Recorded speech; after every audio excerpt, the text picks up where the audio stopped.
Is it you? 14 Black Panther? Good luck, mate. Hello, welcome to our MCU ranking video. This is ambitious, isn't it? This won't stir a few feathers. No, yeah, everyone's going to definitely agree with every choice on here. As always, you won't agree with this list, but just let us know what you do think and just... This is all just purely our opinion. Yeah, we're basing this on a mixture of how good the film is, how rewatchable it is, how much fun it is. We'll try and make this snappy as well. We don't want to fucking dawdle on about things. Alright, let's kick it off. So number 23 is The Incredible Hulk. The reason this is at the bottom of our list and say not Thor 2, which is coming up really soon, a spoiler, it's just because it doesn't feel like it belongs in the MCU. I guess a mixture of it being distributed by Paramount Pictures, as well as most of the actors deciding not to return for future installments. The General is the only one that I can think of that pops up in Civil War. And so it just, like, looking back at it, it just feels out of place and doesn't feel like it belongs in the world building that has become the MCU. Yeah, I agree. I think Ed Norton, if he'd continued into the Avengers films, it would feel like it was more tied in, but obviously he didn't. So it feels a bit separate. It feels a little bit amateur and a bit low budget at times. It does have its moments, like when the fight at the end is good. Yeah, when he fights Abomination and when he rips that car in half and uses each half as boxing gloves. I always like that bit. Yeah. But on the whole, it's just a little bit forgettable. Yeah, unmemorable, yeah. Yeah. And that's why it comes at the bottom. At number 22, it's Thor 2. Who would have thought? The Dark World. This was just really boring for me. I mean, you have Tom Hiddleston and Chris Hemsworth doing great jobs as their characters. You know, you get great interactions between the two. Tom Hiddleston pretty much steals every scene he's in as Loki.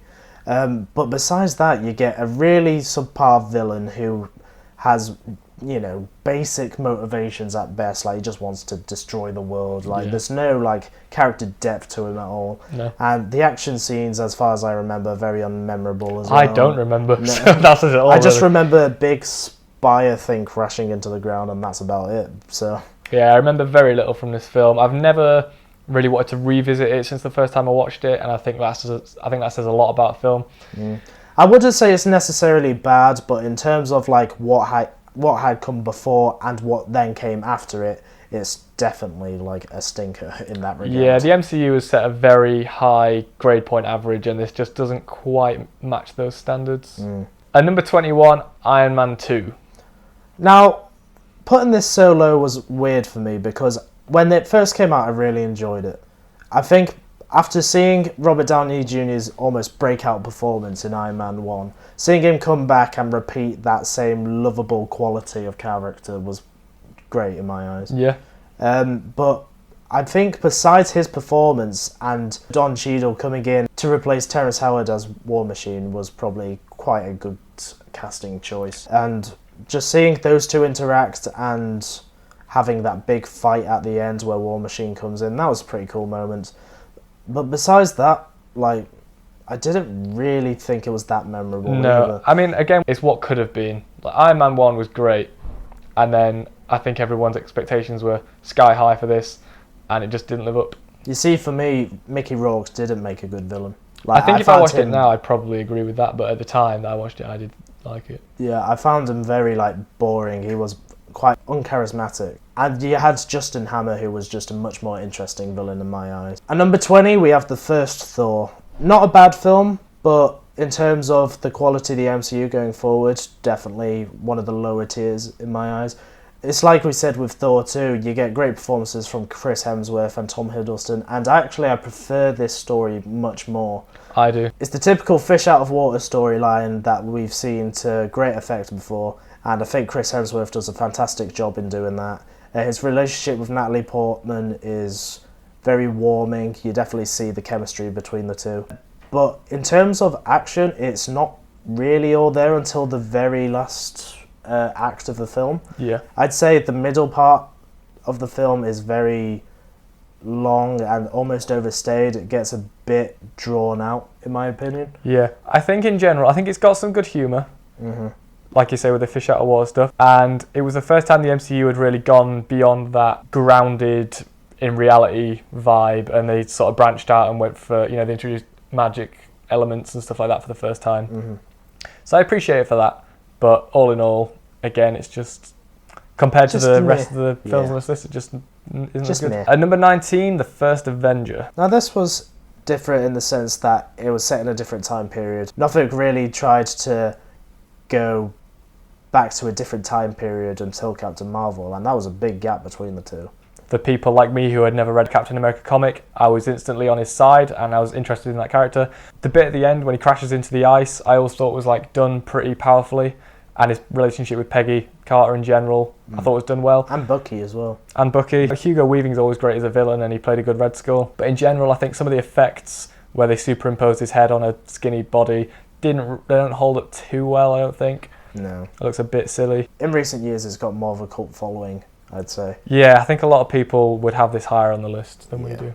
At 18, we have Ant-Man and the Wasp. Now, this, for me, it was a really good film, but because of the time in which it came out just following Infinity War.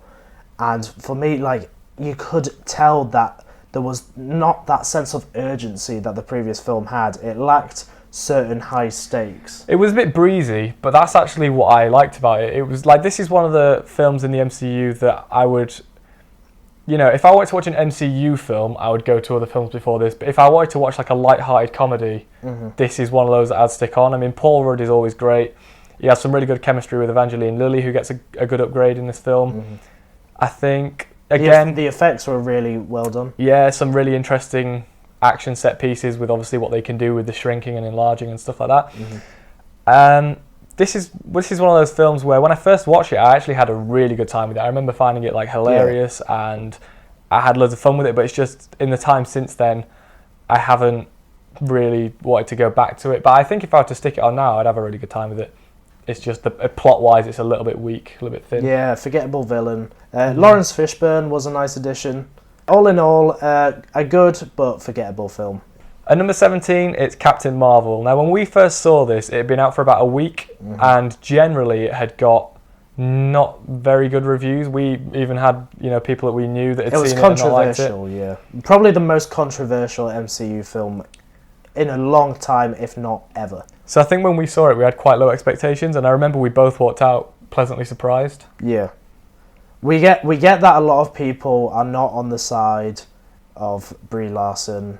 Like, regardless of how she is, like, in reality, we didn't want to go into this film having negative thoughts. You've got to separate the art from the artist, I think. Yeah, we didn't want to go in with a negative viewpoint on it just based on who was cast in it. So we went in, and to be fair, like, it was a very good Marvel film, in my eyes. Yeah, I thought Ben Mendelsohn really stood out. I thought Samuel L. Jackson, whenever he was on screen, the film got way better, and he had some really funny lines in it. A great cat in Goose.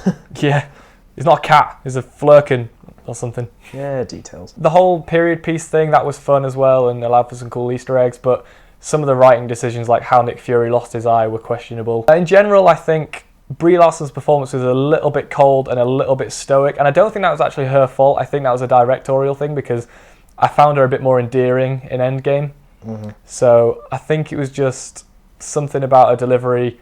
It was too snarky. Like, she was snarky in Endgame, but she had that like kind of twinkle in her eye where you knew she was kind of kidding. But I don't know, something about her delivery didn't really endear me to her all that much. No, I enjoyed the twist with the Skrulls as well. Yeah, that was good. Like, in the comics, they were the bad guys, and they decided, in order to make it a bit more easy to flesh them out, they'd switch them into a good guy role. And I think that's much better going forward, because otherwise you'd always have this lingering thought of the Skrulls could just invade at any point. Why haven't they? Yeah, which is something that like they've touched upon in the comics, but I think in a more realistic worlds that the MCU is trying to portray, it's probably a better idea to have them on the good side. And number 16, we have Iron Man 3. Now, this is probably the most underrated film on this list, in my opinion. In my opinion, I mean, the way we did this list is we basically averaged out both of our grades. I would have actually had this even higher on the list. Right. I think Shane Black is I know he didn't do a great job with The Predator, but I think in general he's a really great writer, great director even. He wrote a film called The Long Kiss Goodnight that I really like. Kiss Kiss Bang Bang and The Nice Guys are both really good films. And I think, he's got his signature style of humour in here, but also Tony Stark is more present than Iron Man, and that allows for a more personal feeling. His relationship with that little kid is well done. I'm one of the few people who actually did like the Mandarin twist. I think these films can be quite predictable at times and formulaic, and that was a way to sort of switch that up, and I always appreciate when a director takes a risk like that. So yeah, I really like this film. Yeah, that's where we differ, I'm afraid. Like, I really enjoy the film as a whole, but just the thought of having the Mandarin be portrayed on the big screen was just such like, oh, it was such a nice like idea in hindsight.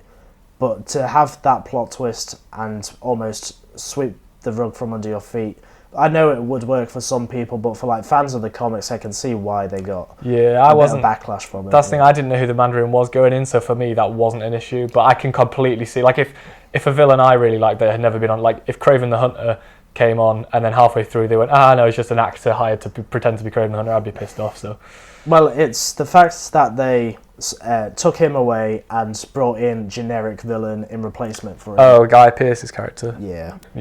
He was that.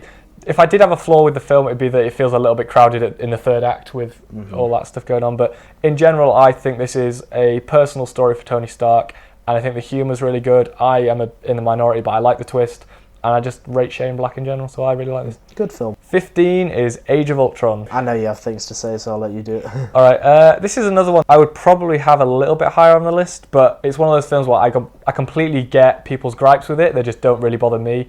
Like, I know you were really hyped for this film, and you kind of were let down by it, but this was the first MCU film that I saw in the cinema, and I didn't really have any expectations going in, so for me, I just got a really good time with some really good action and some great new characters, and I think moments like the Hulkbuster fight just really stuck with me, and so I have a good time with this.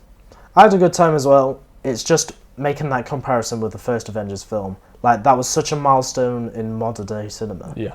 And then I think going into this, I did probably get a bit overhyped, I'll be honest. When I came out of this film, I was a little bit disappointed just because I felt like the first one was done a lot better.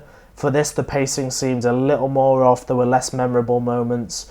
Some more forced humour as well. Yeah, and I'd say the villain was not fleshed out as well as he could have been. Ultron in the comics is meant to be like this force that the Avengers always have to overcome by like any means necessary, and in this film he just seems to be a bit underplayed, and as soon as Vision and Scarlet Witch and all these heavy hitters come into play, he just seems like a fly on the windshield almost. They just get rid of him with little to no effort. Yeah. And I think that was a bit disappointing. I know some people have an issue with him making jokes. I don't really have an issue with that as long as he does it, as long as he has like the threat to back it up, but or, you know, like you say, the fleshed out motives, but he doesn't have the fleshed out motives. So it's just a bit of a thin veneer. And number 14, here come the pitchforks. It's Black Panther. Now, we understand why this is such like a cultural phenomenon, but at the end of the day, if you really look at it, it is just another formulaic MCU film. Yeah, I think it's important to note that it's a very important film for the black community to have a hero like that, and I'm glad that most people love it. But for me, I think script-wise, like you say, it's quite formulaic. It's not too different from any other origin story. The thing that does make it stand out is the sort of production design and the world building. I think that does take it a little bit above some other origin stories for me. But in general, it's quite a formulaic story, yeah. Yeah.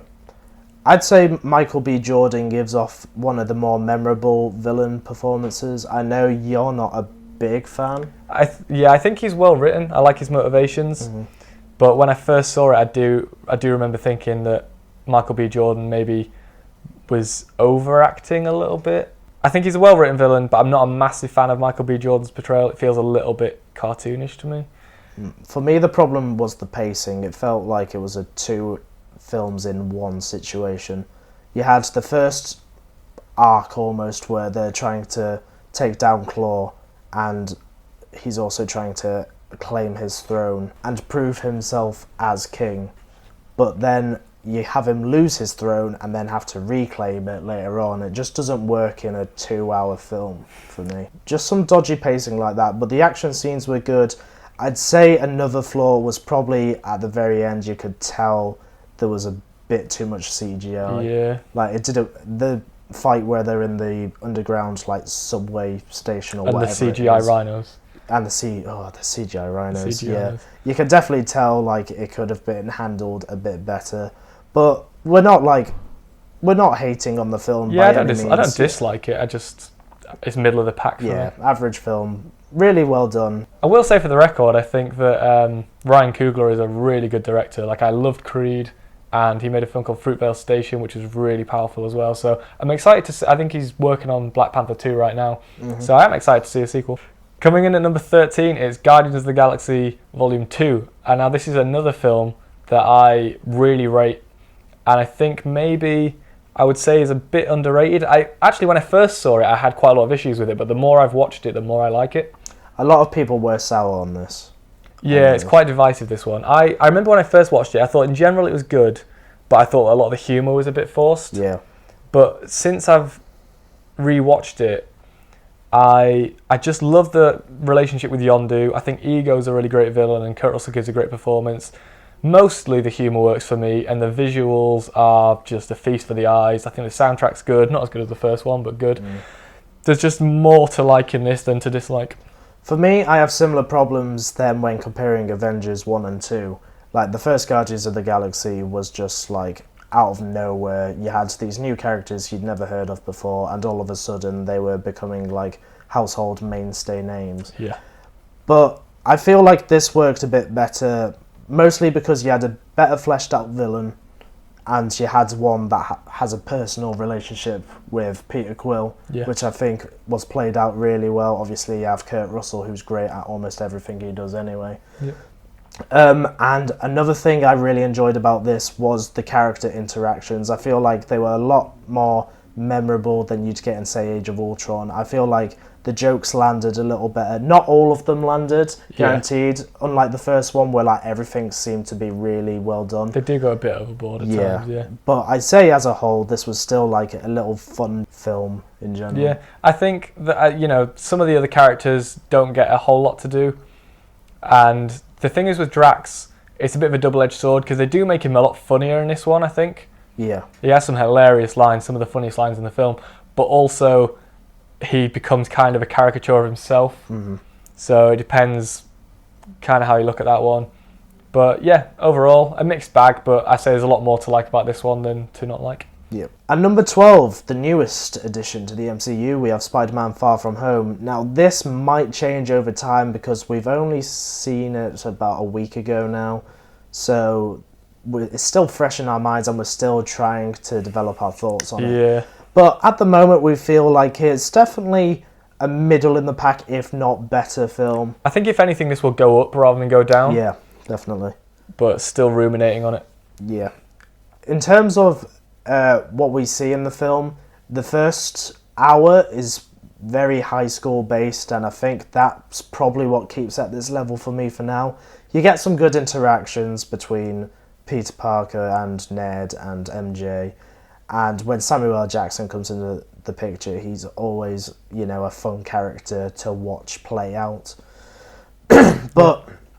But I feel like it isn't until the second hour where things really start going, and this is what really makes it a really good film. Yeah. I think Mysterio is a great addition to this film. He's definitely, I would say, the best part of it. Yeah, he's one of the better villains, I'd say, in the MCU. Tom Holland, as always, is great as Peter Parker and Spider-Man. What I will say, though, is this film didn't have as many quips for him to say. Like, in Civil War, where he says things like, "You have the right to remain silent," as he's like getting dragged off and things like that. Yep. He doesn't really have any quips like that I can remember in this one. No. So it would have been nice to see that kind of jokey side to him a bit more. But I thought his relationship with MJ was really good. You could argue that what he finds himself in this film is probably less of a jokey matter. So you could say he's trying to find that hero in himself and be a bit more serious, but it does lack that Spider-Man quality that we like most about him, and that is his teenage mannerisms. Yeah.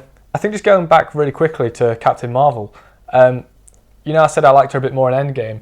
I also like Spider-Man a bit more when he's in the Russo brothers films. Right, yeah. And I think it's something to do with the way that the Russo brothers direct. I don't know what it is. I don't know if they just have a better idea of who that character is or what, but I always just feel like their characters are a bit more charming and a bit more interesting when they direct them. So I really do like this film, and I think Tom Holland is excellent as Peter Parker and Spider-Man, but I just would have liked a few more of those kind of quippy one-liners from him. And finally, at number 11, it's AntMan. Now, this is a film that I think most people didn't expect much from. I actually remember when it must have been in about 2013 or 2014, and we found out they were doing an AntMan film. I remember us laughing at the idea, because I think you Googled what his powers were, and you were like, he gets small, what are they going to do with that? Turns out they can do quite a lot with that. Some really interesting action sequences. Paul Rudd is, like the most charming guy on the planet. It's just the fact that they played into it as well. It's like you said, like we were borderline laughing at the thought of what could possibly be this film. And even in the trailers, they just almost laughed about it. Like Paul Rudd has that line where he's like, "I'm Ant-Man, yeah, I know, it wasn't my idea." Like, Yeah, they're self-aware enough to... They're self-aware of how just ridiculous it is, but they play into that so well. And what I like about this is it's not the typical Origins movie. They turn it into a heist film, which I think is a really nice change of pace. It was something that we haven't seen before or since. That's what I like about the MCU in general, is if you look at how many little sort of subgenres they've kind of touched upon, they really tick a lot of those boxes. So they always find ways to differentiate it. The heist aspect was different. I think at the time, other than Guardians of the Galaxy, I think it was probably the only other really humorous MCU film as well. Yeah. So that is our 23 to 11 list. Let us know if you agree or disagree. We're going to have a top 10 video, part 2, coming soon. Yeah, thanks for watching this. Don't forget to like and subscribe if you've enjoyed the content, and we will see you in part 2. Bye!